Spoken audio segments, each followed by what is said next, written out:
Protection, protection, protection de lumière. Protection, protection, protection, protection sur la terre. Protection de lumière sur toute la terre. Protection, cercle de la magie invincible. Bonjour, une vidéo, toujours suite à notre passage de l'équinoxe, notre célébration de l'archange du feu. On parle de pensée michaélique, là où se cache la flamme, le don de Dieu de la pensée créatrice, la source de notre héritage. L'enjeu de tout notre travail, c'est d'avoir une pensée vivante. Une pensée vivante, c'est pas une pensée horizontale, c'est une pensée verticale, une pensée, je crois que les archanges la décrivent comme un cône de lumière, qui va jusqu'à l'infini, qui est comme le calice, le fameux calice du nectar de vie, le nectar de vie qu'on peut appeler le sang de l'agneau, dans le côté ésotérique, en enlevant tout ce qu'on a mis sur cette image de sang de l'agneau après des siècles de religion sacrificielle, justement horizontale. Un autre de ces noms, c'est le pain de la sagesse. Et voilà, c'est cette ficelle-là qu'il faut tirer, le pain de la sagesse. Donne-nous le pain de la sagesse, que je trouve en moi, le pain de la sagesse, qui est le pain vivant qui délivre de la mort. La mort, c'est donc cette pensée stérile, ce double qui se crée en nous et qui sclérose, qui tout le temps veut attraper, mettre dans un fonctionnement binaire, 0, 1, 1, 0, bon, mauvais, c'est le chemin, c'est par là, et qui nous amène dans sa logique à des impasses où on se retrouve avec des injonctions contradictoires pour la vie qui est en nous, pour l'âme qui est en nous. Et tout le travail, finalement, je vois c'est passionnant à travers notre Bible. On peut, si on est dans une pensée morte, se retrouver face à des injonctions contradictoires. Il y en a plein. Et je trouve c'est passionnant justement d'arriver à trouver le pain de vie qui est au-delà. Et comme on est très mal éduqué, on est un peu perdu à notre époque. C'est un gros travail de sortir du sectarisme qui pourrait se créer à travers cette transmission du pain de la sagesse qu'un maître a fait à ses disciples. À l'intérieur se trouvent les clés, mais elles sont cachées dans une pensée justement horizontale, dans un cône de lumière qui s'unit à la source de l'amour, à la source des vertus. Et voilà, ce que je vois, c'est que c'est une question qui englobe tout, qui est une question de volonté aussi par notre pensée qui s'unit à une source, à une vision. On fait un pas, on avance, et on a même la chance, l'opportunité de pouvoir faire le deuxième pas, et donc de rentrer dans un nouvel espace. Par contre, tout l'enjeu, toute la difficulté, c'est de pas reculer, de pas faire marche arrière et d'entrer dans la certitude de la lumière, ou dans la lumière de la certitude. On a perçu quelque chose qui est bon, qui est vrai, qui est vivant. Hop, on est un pilier. Il n'y a pas de chose extérieure. Ça va venir dire oui, mais il a dit ça, le maître a dit ça, l'archange a dit ça. Et là, c'est le test de voir justement si ce grain de vie, il était vivant, et est-ce qu'on va le faire fleurir, et est-ce qu'on sait que c'est le bon sens, le bien commun, la sagesse. Et toute l'épreuve est là, elle est passionnante. L'image que je vois à travers ça, c'est que on parle là de cet arbre de vie, dont j'ai fait une vidéo, on parle de se cacher, omniprésent. Et donc, son image la meilleure que je vois, c'est que c'est nous, là, nous, on apparaît devant, là. Devant, on est tourné, on s'est incarné, on est tourné vers un chemin.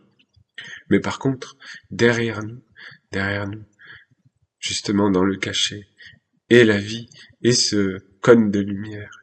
Et c'est vraiment trouver la réunification de tout cela, c'est construire en nous un corps justement capable de vivre dans ces deux mondes.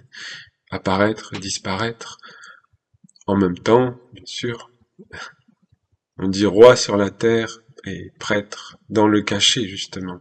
Parce que dans le cachet, on prend soin de ce pain de vie, de cette flamme qui n'a pas de nom, la flamme de l'amour, évidemment, le plus grand nom, la flamme de vie, la vie qui s'appelle vérité, la vérité qui est la vie immortelle, que seule la vie immortelle, la vie éternelle est la justice, une autre vertu du feu qui est justement celui qui est là, qui apparaît, qui tient sa place, qui a mis ses deux pieds, qui a avancé, il tient sa place, il protège le précieux, plus que tout, il protège le précieux, il protège ce qui sait qui est digne pour tous, mais pour tous. Si c'est pas pour tous, on recommence. Et on recommence. Jusqu'à avoir les deux pieds dans cet espace du bien commun qui est c'est la tradition, c'est notre tradition, c'est le jardin d'Adonai peut-être, c'est là où peut vivre l'école de la mer, dont on parle tant, dont on a autant de concepts. Oh maman, je suis un petit enfant. Oui, mais en toi, il y a un parent, il y a la mère, hein, et sa force d'amour, sa puissance, son regard d'amour sur le monde. Donc une fois qu'on met les deux pieds là, on sait ce qu'on doit protéger plus que tout.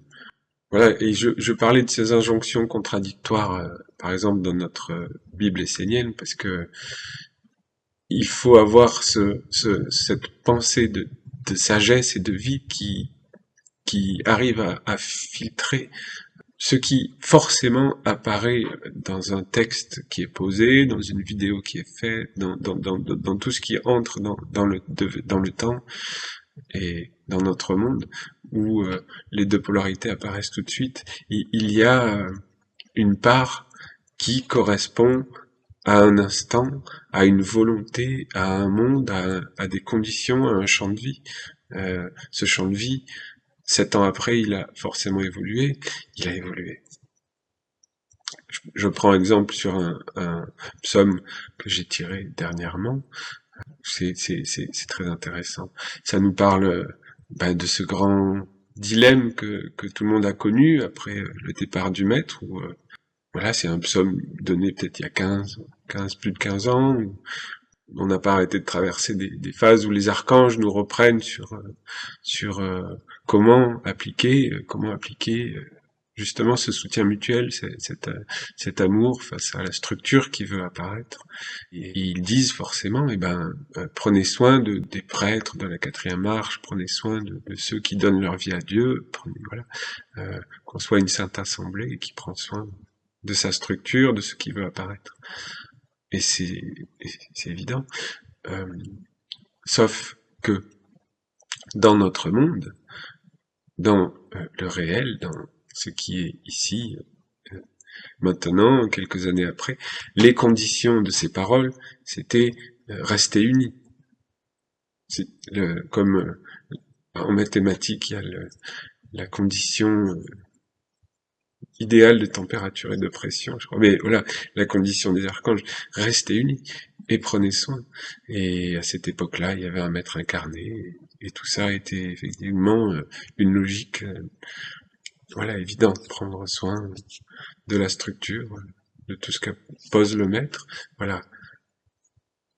Le maître s'en va, les prêtres se divisent, donc on se retrouve avec ce psaume qui dit prenez soin des prêtres de la 4. Mais alors, il précise pas, on est là, on dit, ben, quel prêtre de la 4 là, ici et maintenant, alors il y a 4 groupes, plusieurs prêtres de la 4, comment interpréter ces paroles? Comment mettre de la vie là-dedans? Ça, je vais pas donner la réponse maintenant. Euh, Moi, j'ai mon chemin, je vois que je fais mon travail de prêtrise et tous les prêtres de la 4 m'ont rejeté, donc quelque part, je continue mon travail de prêtrise quand même, et tout en restant dans l'universalité de la bénédiction à tous ceux qui avaient ce sceau de cette prêtrise, de cette marche, mais j'en prends soin en n'envoyant pas de choses négatives ou de ressentiment, de toutes ces choses-là. Ouais, pour ça, c'est ce qui concerne mon chemin. Genre, je peux pas en prendre soin matériellement, les chouchoutant. Voilà. Il faut voir la part du travail qui sert les mondes divins, donc les cultes qui sont faits. Dans chaque groupe qui ne se parle plus, il y a des cultes, des éléments. Que cela serve le peuple entier, que cela serve l'alliance des 7 reines. Et de manière aussi puissante ou aussi infime, c'est pas nous qui pouvons savoir et juger tout ça. Nous, on est là dans le réel et c'est avec ça qu'on a tous les éléments et qu'on doit œuvrer au mieux de ce qu'on a perçu de digne, comme je dis, de bon, de juste, et toujours préserver et protéger le précieux. Et le précieux, eh ben, c'est la vie en nous, c'est la vie de notre âme. Et voilà, dans ce monde, vivre avec notre âme, vivre comme une âme, eh ben, s'il n'y a pas le jardin de la lumière, de cet espace où toutes les conditions peuvent être permises, eh ben, ce n'est pas possible. L'âme, elle doit rester dans le cachet, elle doit rester comme l'animatrice des mondes. Mais ce monde est trop violent et il y a trop d'attaques, donc on doit vraiment travailler ce corps des protecteurs de l'âme. Là, quand on apparaît, on est un pilier. On dit non, ça dessert l'âme. Je sais ce que c'est l'âme. Voilà, moi j'avais un diapason qui était, je pense, comme par le fait d'avoir une âme de musicien, l'harmonie, j'ai des notions d'harmonie et de splendeur, et quand je vois des forces qui ne sont pas l'harmonie et la splendeur, eh ben, je ne recule pas, je n'ai jamais reculé, je ne reculerai jamais. Non, ça ne sert pas l'âme, ce n'est pas les mondes de l'âme, c'est des forces qui entrent, qui veulent nous poser des questions, voir comment on fait avec ça. C'est un outil, on ne doit pas laisser des mondes venir toucher la pureté en nous, la pureté de notre âme. Notre âme, elle vit dans l'arbre de vie qui est caché, qui est derrière chacun de nous comme une opportunité. Chacun de nous a cette opportunité de faire ce choix, ce choix, cet engagement.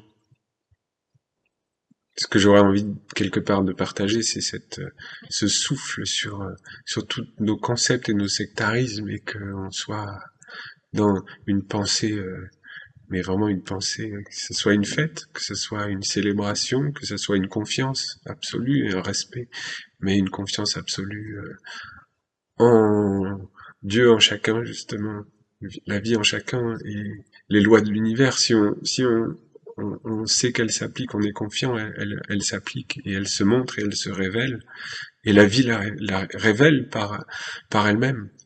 C'est ça notre école.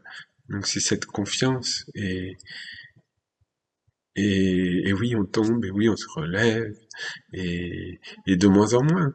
Le disciple, c'est à ça qu'on le reconnaît, comme disait nos maîtres. C'est autant qu'il met à se relever qu'est le chemin de la maîtrise. Mais confiance. Les lois sont là. On peut pas parler et dire que le monde est divin et pas faire confiance aux lois divines qui sont là. Enfin, c'est l'image qu'utilisait Jésus sur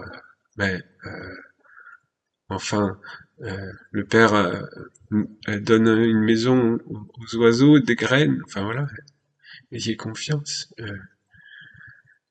c'est évident. Par contre, soyez ferme de protéger la pensée lumineuse en vous, et vraiment la pensée lumineuse, vraiment les vertus, qui est pas autre chose, qui passe par votre double, par notre double, ici, et qui féconde le monde, parce que ça, on se reprend tout de suite une claque, et de plus en plus rapidement, et tant mieux. On l'appelle, on le demande, que la réponse soit toujours plus rapide, et nous montre tout ce qui n'était pas aligné. On peut pas l'appeler et ne pas accepter de le vivre quand ça vient, donc c'est une bénédiction quand ça vient, et voilà, quelque part, moi je fais un bilan de mon travail avec l'ange de la protection avec 7 ans, et je vois cette force, ce chemin de maîtrise qu'il construit. Voilà, il protège pas le monde des morts vivants, il protège la vie, il protège juste la vie, il protège ce qui est sage dans la Bible de la sagesse, dans la tradition immortelle du vivant et de la vie, de la transmission de la vie. Et voilà. Et moi, je reconnais que j'ai bu à la coupe du pain de vie, et à travers ma communion d'âme avec le maître Manitara, et rien, personne ne peut salir cela, aucune force ne peut salir cela. Cette communion d'âme et d'amour, cette entrée dans la maison des maîtres, il m'a fait rentrer dans la maison des maîtres, j'en ai déjà parlé, le jour de la fête des maîtres du Vésac, la dernière qu'il a passée sur Terre. Ça, c'est vécu, c'est ancré, c'est le plus précieux dans la vie de mon âme incarnée dans cette vie. Et donc toute cette transmission, tout ce qu'on reçoit et tout ce qu'on sait qu'on a reçu, on ne doit jamais en douter. Et on ne doit pas quémander à l'extérieur une confirmation. Ça marche pas comme ça. Ça vient si on construit, si on bâtit à partir de ce qui est juste, de ce qui est justement reçu de vivant, qui est ce grain divin. Une fois qu'il a été réveillé, on construit à partir de lui. Et la source étant chacun, si on a fait ces 2 pas, et qu'on revient plus en arrière. Et si les fruits qu'elle donne dans la vie, c'est le partage, le prendre soin, la grandeur d'âme. Voilà un petit partage. Merci pour votre écoute. Bénédiction à vos anges,